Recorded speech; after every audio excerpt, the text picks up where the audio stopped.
Good morning. My name is Jose Cherado. I'm the Executive Director of the Office of Emergency Management and Communications for the City of Chicago. As you all know, today's the third day of the DNC. I'm going to do a quick round of introductions before we get started.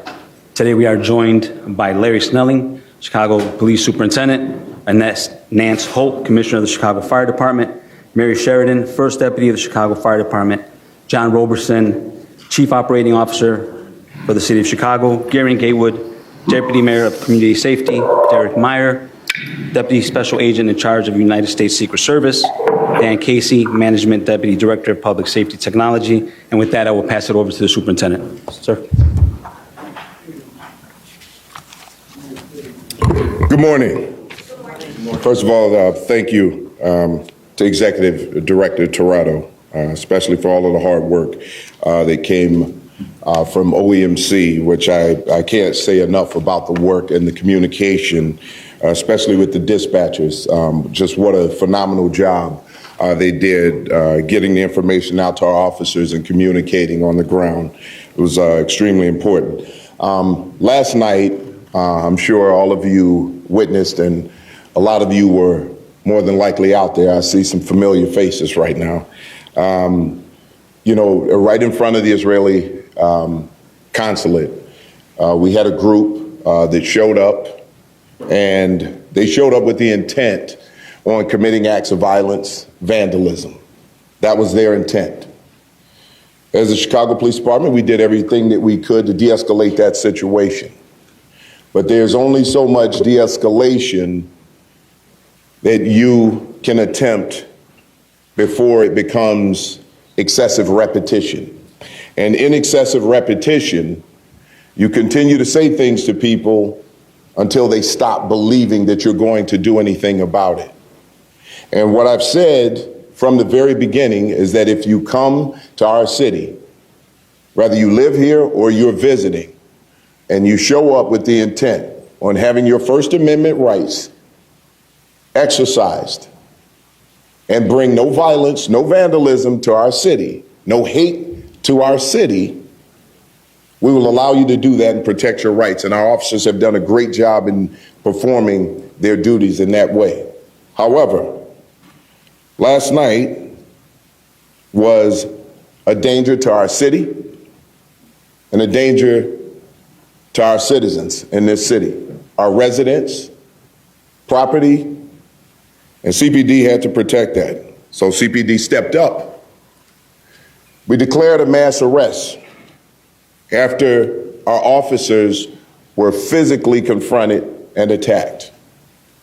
We were not the initiators of violence, but we responded to it. And our officers responded exactly the way that they were trained to respond. Out of that, we had between 55 and 60 arrests. We will get you an exact number. Some of those things are still being worked out. We had 2 individuals who were transported to the hospital, arrestees, who were treated and released, one for knee pain, one with a finger injury. We also had 2 officers who were injured, who refused medical attention because they didn't want to leave their fellow officers from the scene. They wanted to stay there and continue to work toward keeping this city safe. Couldn't have anything more noble happen. We also saw counter-protests, but in the counter-protests, they were peaceful. They listened to what we said to them. They moved when we asked them to move. It's very important to understand that once we called the mass arrest, that it was at that point we needed to take people into custody for public safety. This is something that we did. We attempted to avoid the clash to no avail, but CPD is not going to run away. We will not stand by and let our officers be attacked, because an officer who cannot protect himself, herself, themselves, cannot protect this city. Enough is enough. And at some point, we've got to recognize, and we have to have the proper reporting on what happens. And I've seen that from you, and I've seen that from the journalists, and I'd like to thank you for that, because it's necessary to understand what's really happening out there, what our officers are responding to, and the risks that they're dealing with. I just need to say this for our officers, especially our female officers. The vicious, nasty, sexually explicit things that were said to those women, absolutely disgusting.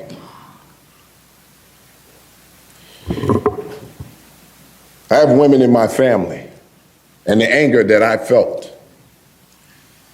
But let me tell you, the pride that I have in those women who dealt with that, took it, did not lose their cool, and the officers who didn't lose theirs.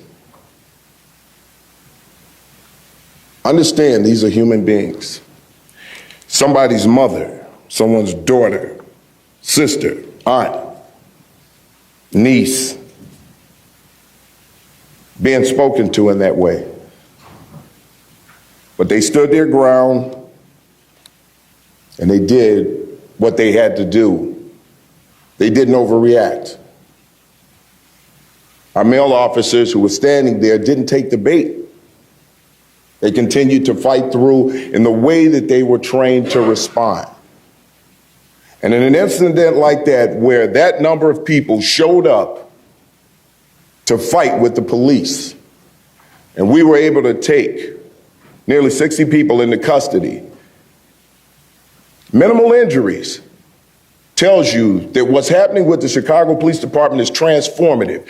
The leadership and the leadership team that you see right here, this is a transformation of what you're seeing. Please report that. It was enough of you out there.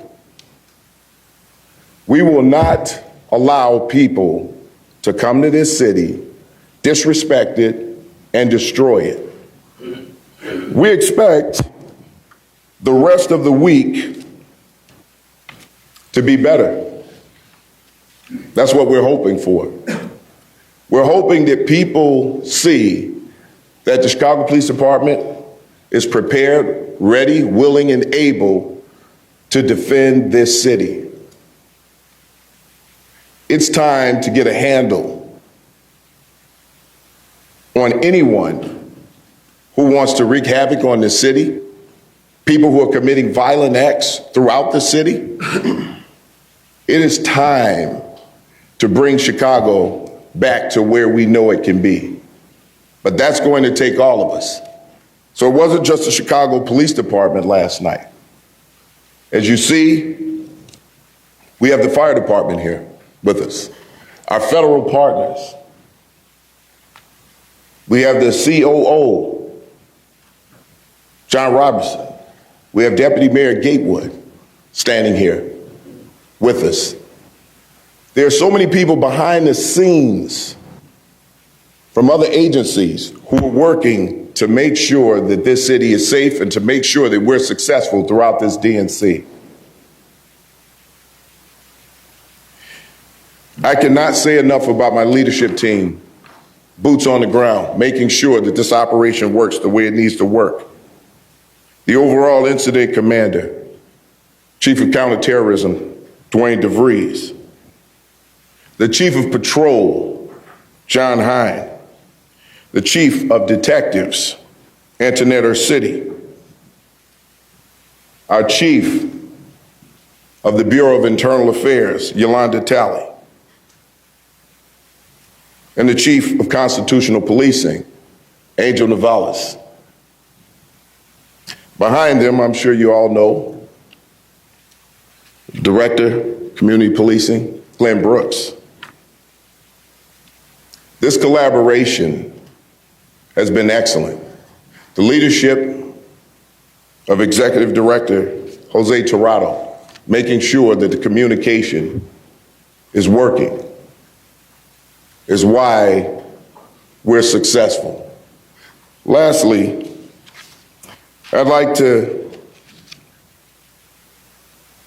thank the men and women of the greatest police department in the world, our Chicago police officers, our sergeants, our lieutenants, our captains, commanders, our deputy chiefs who are out there making sure that we keep this city safe during this time.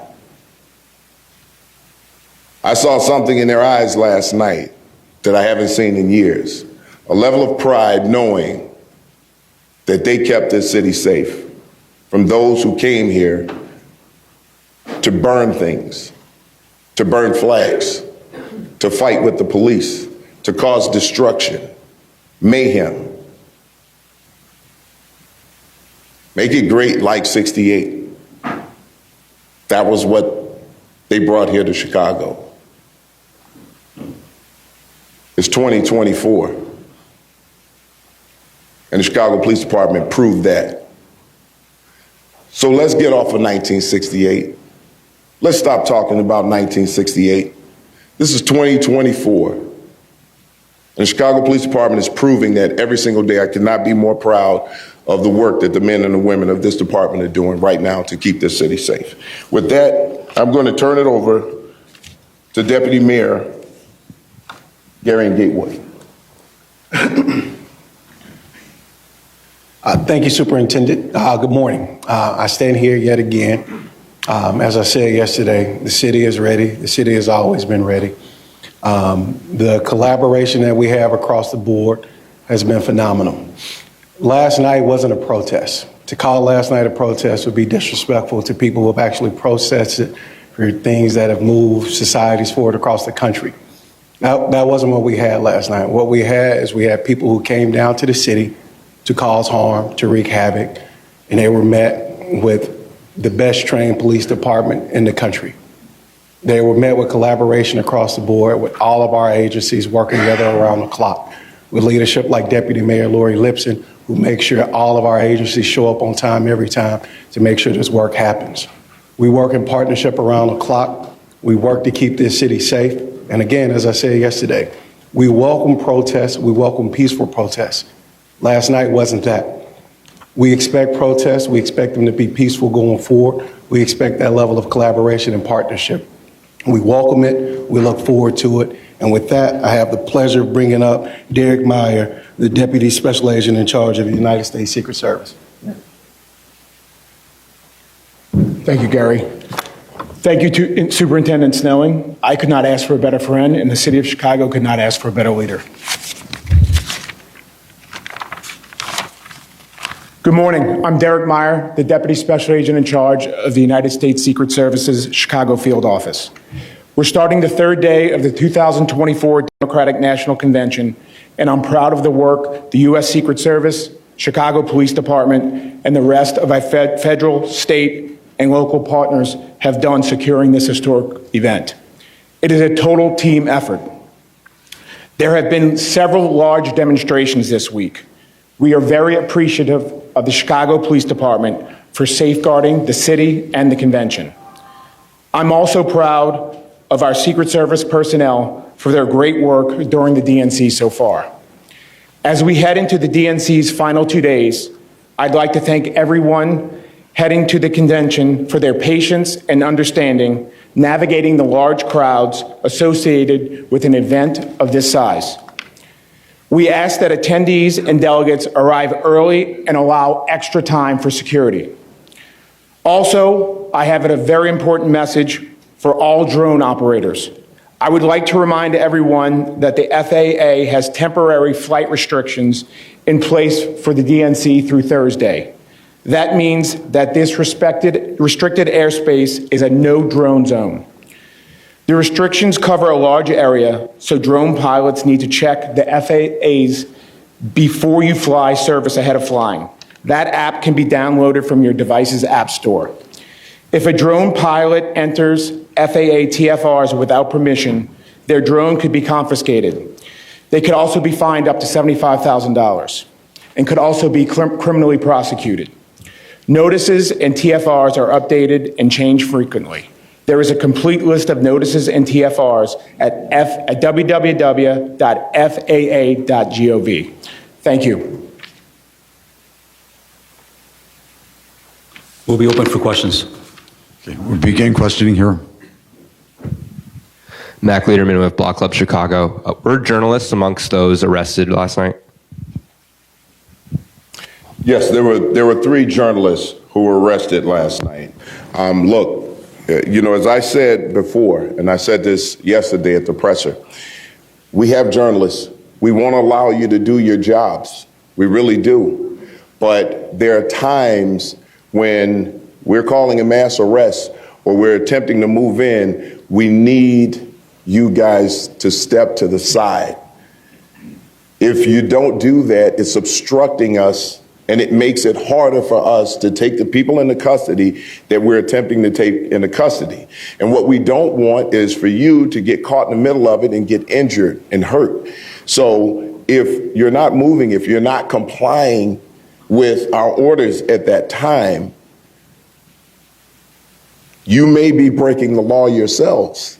So we need you to cooperate with us so that we can help you. We help each other in this way. There were multiple times where we attempted to get in, but there were so many journalists around and they were so close that it created a problem for us moving in. The other thing is I need everyone to understand this, because this is something that has been problematic for years when it comes to protesting. We've allowed people to walk right up into an officer's face. It goes against everything an officer is trained to do. There's something called a reactionary gap. Actions are quicker than reactions.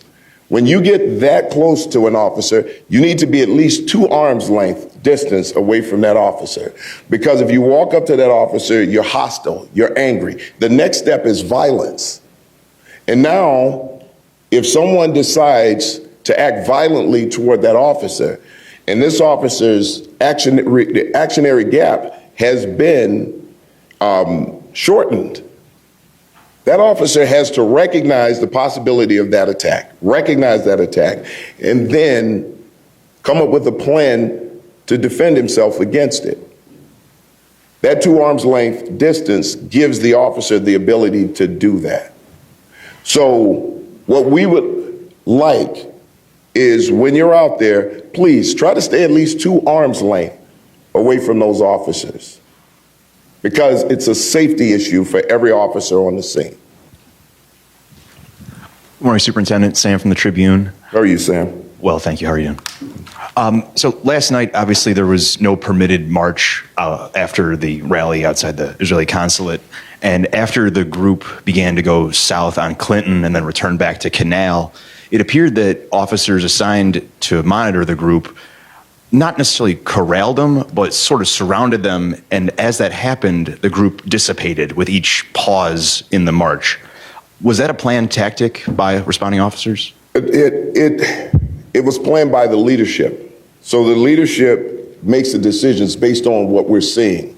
And when we're seeing people peel off, they're having these conversations, and that's why I can't say enough about this leadership team. They came up with a plan as it unfolded. And what you have to understand are demonstrator tactics. At some point, sometimes people break off to cause a diversion for officers, all right, to try to split the resources. But that's not something that the leadership fell for. We made decisions on the fly, and as we saw things unfolding and moving, we knew we had to take action. We cannot allow these people to continue to move through our city, unwatched, because they would have committed other acts of vandalism and violence. So yes, these are things that we do as we see them unfold, and it's a part of the training. Hi, this is Brona with WGN. How are you, Brona? I'm good. How are you? I just have a quick question. We were talking to people last night, and they said that, people that were protesting, they said that they felt that the police response was overwhelming. That's their word, not mine. Is there anything that you would have done differently last night, given what you know now?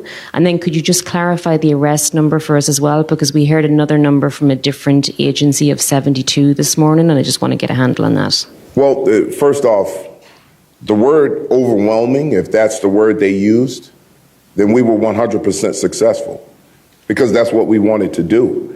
We wanted to overwhelm them. We wanted to overwhelm those people who decided to come to our city and destroy it. Now, overwhelming doesn't mean that we were excessive. The response was proportional. And in some instances, officers use less force. In most instances, officers use less force than they could have used. So when we look at something that could have been so much more chaotic, to lock up that number of people, to have that number of people taken into custody with 2 minor injuries, it tells you that the officers are doing a great job. They remembered that training. They're not overreacting, and they're responding the way that they're supposed to respond. But when there's criminal activity, when we take people into custody, it's never going to look pretty, ever. It's not going to look pretty. They yell and scream, they yell obscenities, and they'll say, we're not doing anything. We're just peacefully protesting. Just because you say that doesn't mean that's what's happening. Alex Tabbitt, NBC News. Thus far, your team has managed to control the activity without the use of tear gas or rubber bullets. Are you reserving that tactic as an option, and what line needs to be crossed? Well, here, we can't say what line needs to be crossed. That's a game time decision. It's what we're seeing. And if we know that it's absolutely necessary, then we'll utilize the tools that we have to, and those tools that we have at our disposal. However, if it's not necessary, because our officers are responding to this quickly, and I want everybody to understand this, when we recognize that someone is going to act out violently and we respond quickly, immediately, but not rush in, we put an end to the possibility of that violence growing. And then now we have to resort to the use of those types of tactics. So we can reduce that by putting an end to any types of violence or vandalism as quickly as possible. Hi, Dave Strew at Sun-Times. You've talked about the extensive training that your officers have gone through for dealing with protests. Was there no other way last night could have ended than with 55 arrests? No. When you have people who show up with the intent on fighting with the police, destroying things, burning flags, and I can tell you right now, I'm looking at a leadership team who tried to talk to them, tried to negotiate, tried to get them to leave, gave them a reasonable amount of time, even though this was unpermitted, to speak and then leave. They refused to do that. And at some point, we have to take action. Look, I know everyone wants to believe that we can de-escalate every single situation and we can walk away and everybody is going to be fine. There are those people who are out there right now, it's a non-starter for them. They don't want to talk. They don't want to negotiate. They don't want to cooperate. They want what they want, and that's it. And if what they want is to harm others and to destroy property, we're going to put an end to it. Superintendent Martin Costi, NPR. How are you, Mark? Hi. You spoke about the 3 journalists and said the problem is they were too close. Legally speaking, what's the charge that they're facing? We'll get back to you on that one. I don't have that in front of me right now, but I'll get back to you on that one. Good morning, Superintendent. Michelle Gallardo with ABC7. How are you, Michelle? Question for you. So Sami Dun, which is one of the 3 groups that is listed as being behind last night's protest, has been designated as a terrorist organization in Israel. It's banned in Germany. The list goes on. And so As such, was this the protest that you were most concerned with in terms of your planning for it? And I guess the second part of that is, in light of that, is CPD working with federal authorities to confirm people's identities and really look through their backgrounds before just processing and releasing them? Well, we always look at that, right? Because when you're processing people, they're fingerprinted. We're looking at all of that. However, what I will say from the start, we don't just look at groups. We don't necessarily just look at affiliations. What we're looking at are actions. Because you may have people who show up here who are affiliated with particular groups who just talk. They're not here to commit acts of violence. We're looking at actions, and everything that we do and have planned around, we plan for those who show up here to cause destruction, chaos, criminal activity, violence. And that's what we've trained for. So no matter who shows up here, we're going to be ready to respond to them. Good morning, Carmen Vargas with Univision. Superintendent, what is going to happen from now on with protests that are not approved by CPD? Are they going to be allowed to carry on or not at all? Well, listen, we'll assess those as they happen, just like we did this one, and we'll prepare for it. Look, when people are moving about the streets, walking, talking, if we don't have any reasonable suspicion to stop, question those people, they can form up. People have the right to assemble. However, we are going to control the situation. When we get there, we'll make an assessment of what's happening. And if we know we need to take action, we'll take action. But we'll make an assessment, and everything that we do in response to that will be based on a constitutional response. Right here. Yes. Hello, Superintendent. It's Molly with the Washington Post. How are you, How sir? are you? A two-part question, if I can. The first is, the folks who were arrested overnight, will they be prosecuted? Because you spoke a little bit about that before, the DNC, about the intent to prosecute those who get arrested. And then also, we're expecting a pretty big protest later today, and then there's another big one scheduled tomorrow, but my understanding was today's might be the biggest. Will the approach today be similar to what we saw overnight, because today's protest, the big one, is unpermitted as well by the city, or will it be different? That's my question. Okay, so to the first question, can you go over that one more time? Will the folks who were arrested overnight be prosecuted? Okay, so here's what I will tell you. I have had, and before this started, I've had a conversation with State's Attorney Kim Foxx, and she's actually made a public statement that people who come here to damage and destroy our city are going to be prosecuted. That's number one. Is our approach going to be the same with the group today as yesterday? Absolutely not, unless things change. Our approach yesterday initially was the same approach that we approach every group with. Obviously, we had heightened concerns about this one because of the threats that were coming out of the group initially. The group that's protesting today, we're going to treat them the same way we would treat anyone who wants to exercise their First Amendment rights. And that's how it starts. It's always going to start that way. It's going to start with respect. It's going to start with respect for people's First Amendment rights. If things change and we make an assessment that we need to do something different, we will do that. But we will respect people's rights to protest. Hi, Mills Hayes with News Nation. How are you? Hi. So we obviously saw an unruly protest last night, and we know that this is day 3 and there's more protests planned. Do you guys expect these other protests to look similar? Is this a glimpse of what we're going to see, these mass arrests over the next few days? No, we never know what to expect. And, and I never want to put that out in the universe that we're going to make mass arrests. I've said it before, if we can get through this Democratic National Convention with no arrests or the least amount of arrests possible, that's a win. It's a success. However, again, we're going to respect people's First Amendment rights, and those who are protesting peacefully, following the law, we will give them that right and we'll protect it while they do it. But we're not going to allow people to come into this city and destroy it. Good morning, Superintendent.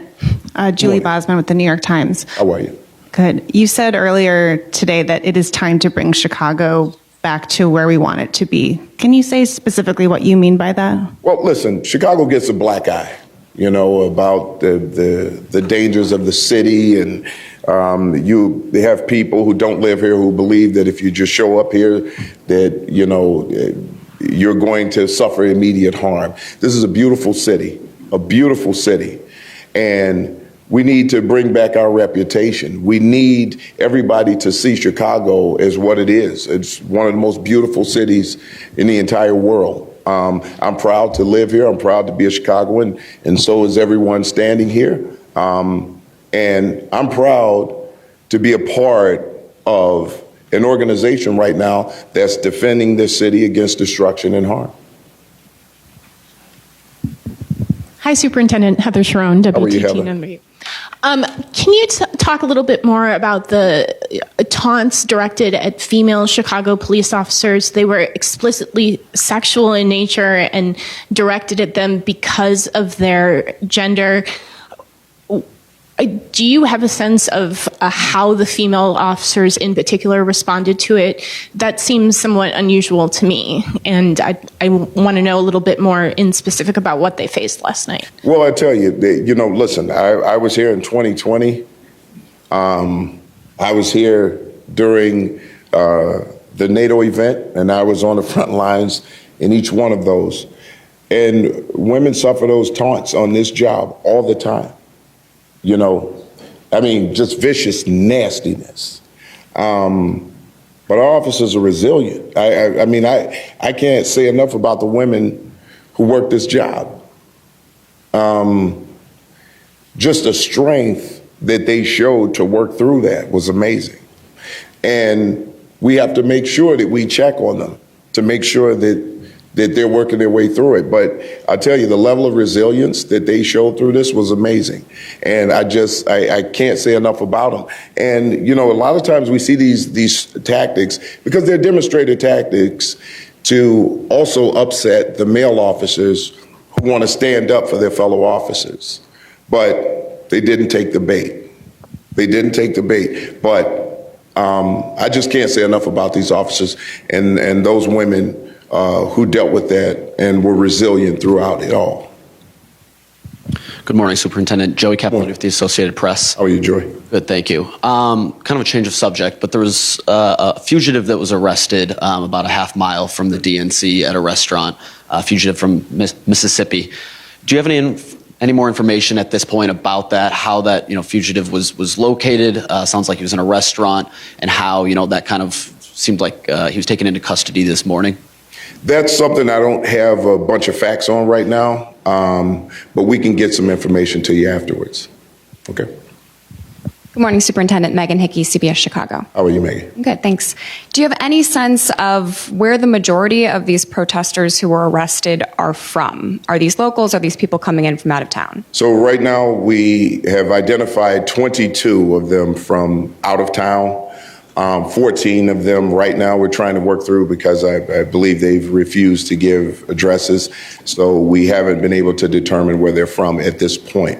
But right now, nearly half of them, and that's without the 14 being accounted for, are from out of town. They're not from Chicago. A lot of them are from the West Coast. That's just last night. That's just last night, yes. Thanks, Superintendent, for doing this. Shimon Prokopis from CNN. How are you? When I was out there on Monday with the protesters, like the 3,500, I wanted your observation on this. There seem to be, and perhaps it's these outside groups that are coming in and are trying to agitate the protesters. And what's happening is actually the protesters who have the permit and who live here are actually blocking them. There was a group that was trying to break through a group of officers that were on bikes. And so I just wanted to get your observations on that and what you're seeing out there. I saw some of your deputies out there and obviously saw you out there, but I just wanted to get your sense if that is something that you're seeing and just your take on that. And then I would like to ask the Secret Service a question as well, if possible. So when you say block, you mean where they trying to stop the bad people within the group from getting? Yeah. Well, so here's what I will tell you. And the protest on Monday, you had a lot of great people in that protest who just simply wanted to express their First Amendment rights. Now, you will have people who will infiltrate those groups. Now, when we have those groups who self-police to some point, they have their own who are monitoring that. And in some cases across the year, we've worked with those people to make sure that if we need to extract someone from the crowd who's doing harm so that they don't hurt the cause, we will do that. And we'll do that with any protest group. If you want to protest and you have your own people just kind of self-policing and you're cooperating with us, there's someone within that group doing things, committing acts of violence, vandalism, point them out, step aside, we'll go in, we'll extract that person, and we will continue to move on. Okay, and just for the Secret Service, if I may, there was a lot of concern over these email threats at the hotels, and I just want to see if there was any update on that and how things are going with that. We in law enforcement, especially the Secret Service, have to run out every threat. I know we ran out every single threat yesterday, and I think they're continuing to come in today. But as our agency, along with the Chicago Police Department, will continue to run out all of those threats. Steve Vado from the New York Post. How are you, Steve? Good, how are you? Good. I know you said you didn't know the charges against the press, but do you know the charges against the protesters or a range of charges? Well, there are multiple charges. There are disorderly conduct charges. There are obstruction charges. There are charges of battery to police officers, and quite a few more. Now, at some point, you'll be able to get that information, and I have it right here. From the Joint Information Center, they'll be releasing the information when it's finalized. So you'll be able to go in and look at all of that information. Also, we're also setting up a FOIA portal at some point, and you'll be able to get the information through there also. Morning, Superintendent. Morning. Ben Haberly with NBC5 Chicago. How are you? I'm good, thank you. I wanted to ask because it appears as though the tone and the interactions between protesters and police has changed since Sunday. There's a marked difference in your tone this morning. Crowd control policies inherently have a little bit of discretion. You've said a couple times you felt like officers could have potentially used more force. Can you talk about whether you believe they should have? And are there incidents in which you believe your officers should use chemicals or kettle protesters if they're being unruly in your view? Well, first of all, let me say this: our officers, we didn't have any major injuries of our officers yesterday. Now, in the protest Monday, we had an officer who was pushed over at a different protest from the one at the fence and suffered a concussion as a result of that. But minimal, minor injuries to 2 officers. Minimal, minor injuries to 2 of the arrestees. So if you ask me the question, was it necessary to use those higher levels of force at that point? No, because our officers weren't injured. Now, there are times where we know that when the risk of injury becomes greater, the risk of death to an officer is imminent, now we go to those higher uses of force. But because the officers worked together, there was a coordinated effort, and we had a number of officers where they could work in coordination with each other. They were able to take these individuals into custody without resorting to the use of weapons. Now, that's not to say that if officers are outnumbered and they have to respond to attacks, that they should not go to a higher level of force to protect themselves.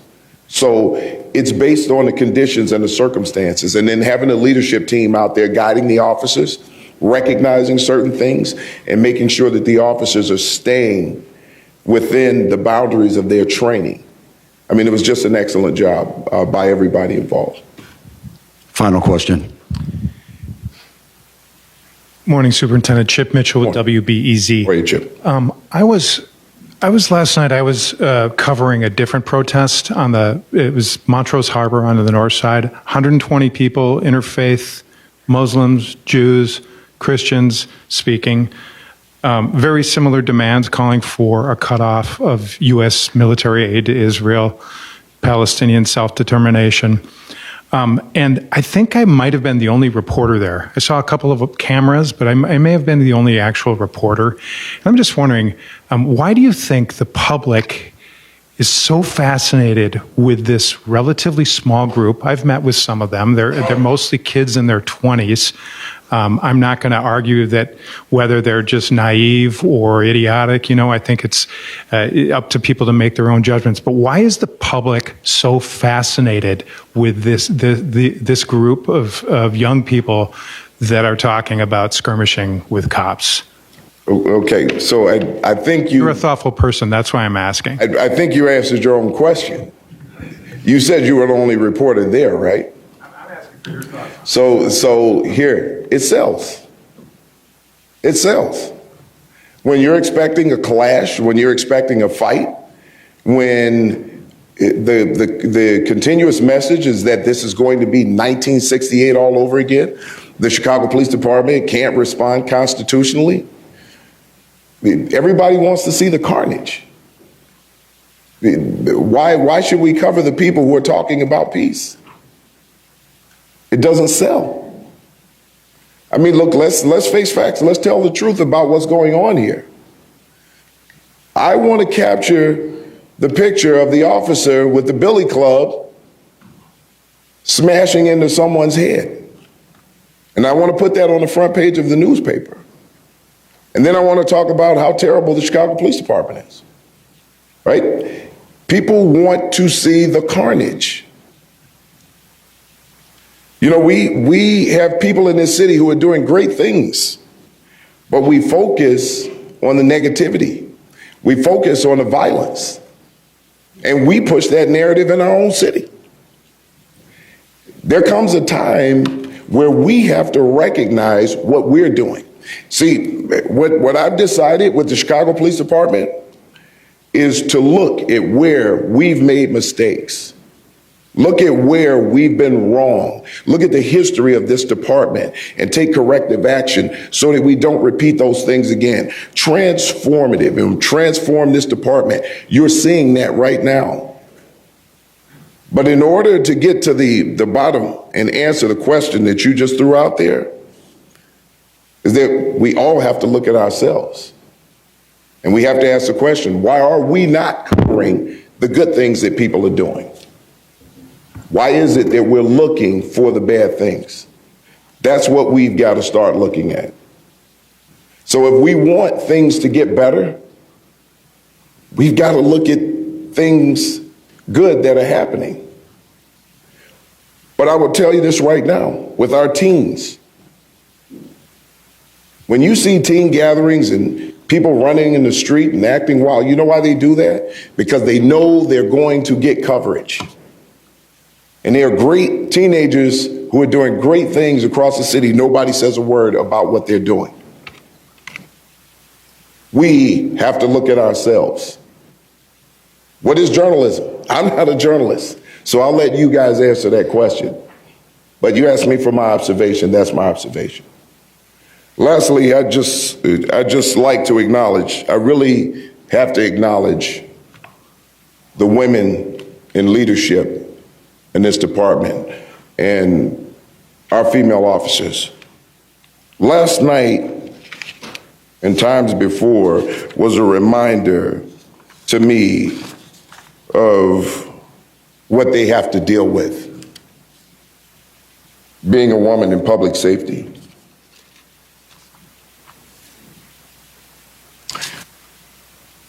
I really have to give credit to Commissioner Annette Holt and the work that she's doing with the fire department, because she is an excellent, excellent partner. Deputy Commissioner Mary Sheridan, for the work that she does, hardcore. Just couldn't ask for better people. Our Chief of Detectives, Antoinette City. Our Chief of the Bureau of Internal Affairs, Yolanda Talley. Thank you for the work that you do.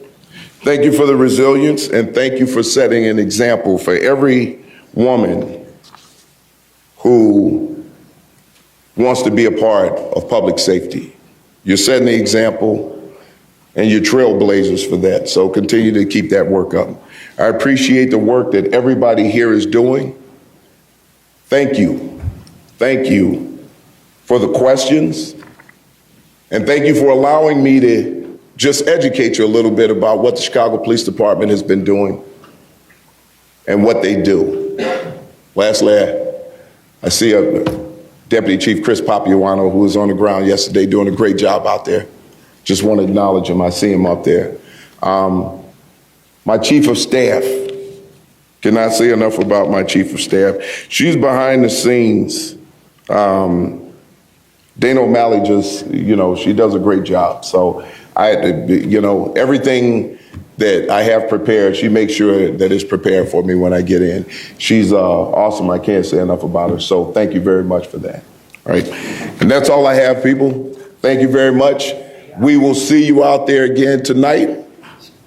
And we'll be talking about another success story tomorrow.